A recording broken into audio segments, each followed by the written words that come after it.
માંજલપુર પેટા ચૂંટણી કોંગ્રેસ ઉમેદવાર ભીખાભાઈ રબારીએ ભર્યું ઉમેદવારી પત્ર, કાર્યકરોમાં જોવા મળ્યો ઉત્સાહ।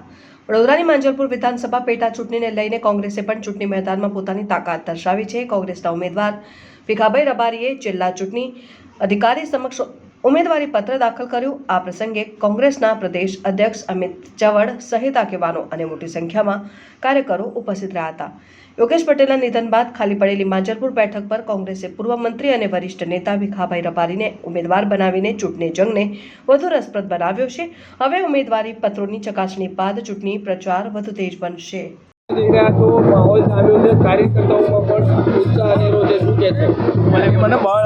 એ બધી આ ઉત્સાહ બતાવે છે, એનું પરિણામ હું આવવાનું છે ખબર જ છે બધાને। એટલે હું કોઈની ટીકા કરવા માગતો નથી।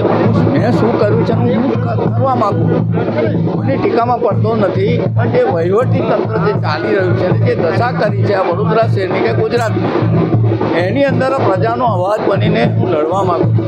એટલે પ્રજાને વિનંતી કરવાનું છું કે આ એરિયાની અંદર જ્યાં ચૂંટણી થઈ રહી છે ત્યાં હું ધારાસભ્ય હતો, કોર્પોરેટર હતો, બરોડા ડાયરેક્ટર હતો, એમએસ સેનેટ સભ્ય હતો, બધું મેં ભોગવી ચૂકેલો છે, એનો લાભે આપેલો છે। હવે વિનંતી કરું છું કે તમે મને અનુભવી ચૂક્યા છો, હવે મને તક આપો જેથી કરીને આ લોકો સામે હું લડી શકું, તમારા માટે લડી શકું। જે દશા આખા ગુજરાતની ને આ વડોદરા શહેરની પણ ગંદુ પાણી, એર ક્વોલિટી બગાડને, ટ્રાફિકની સમસ્યાઓ, આવા તો અનેક પ્રશ્નો છે, એના માટેની એ લડતો હું લડીશ। એ તક આપે ફરીથી 20 વર્ષ પછી મને ફરીથી કોંગ્રેસ આવે છે મેદાનમાં, કેમ ના હોય? એટલે એમનો પણ આભાર માનું છું, અમિતભાઈ ચાવડા સાહેબનો, તુષાર ચૌધરીનો, એ પ્રજા મને તક આપે। અમિતભાઈ આજરોજ વડોદરા આવ્યો છો, નામાંકનનું વડોદરાના ધારાસભ્ય યોગેશભાઈ પટેલના અચાનક દુઃખદ અવસાનને કારણે જે માંજલપુર વિધાનસભાની બેઠક ખાલી પડી, એની પેટા ચૂંટણીમાં કોંગ્રેસ પક્ષ તરફથી ખૂબ જ નિષ્ઠાવાન, પ્રમાણિક, લોકોની વચ્ચે દિવસ રાત રહીને વર્ષો સુધી જેમણે સેવા કરી છે એવા ગુજરાત સરકારના પૂર્વ મંત્રી, અમારા પ્રદેશ કોંગ્રેસ સમિતિના ઉપપ્રમુખ અને ગરીબો માટે હંમેશા લડતા, ગરીબોનો અવાજ એવા આદરણીય ભીખાભાઈ રબારી સાહેબને ઉમેદવાર તરીકે કોંગ્રેસ પાર્ટીએ પસંદ કર્યા છે।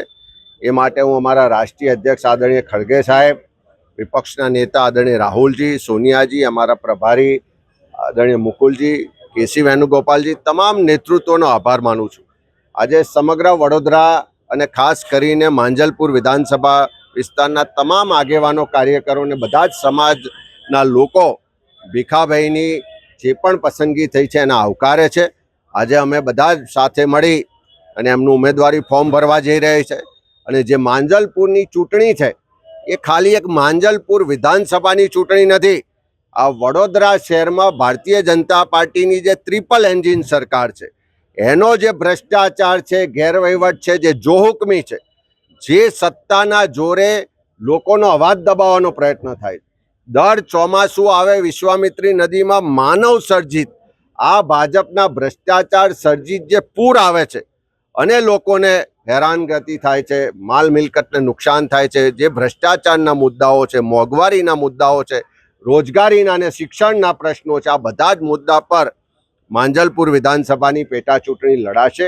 એક એક ઘેર જઈશું, એક એક મતદારને મળીશું અને આ વડોદરા વાસીઓ આખા ગુજરાત અને દેશને આવનારા દિવસોમાં સંદેશ આપશે કે આ માંજલપુરની સીટ પર કોંગ્રેસને આશીર્વાદ આપીને ભારતીય જનતા પાર્ટીનું જે ભ્રષ્ટ શાસન છે એને 2027માં જાકારો મળવાનો છે।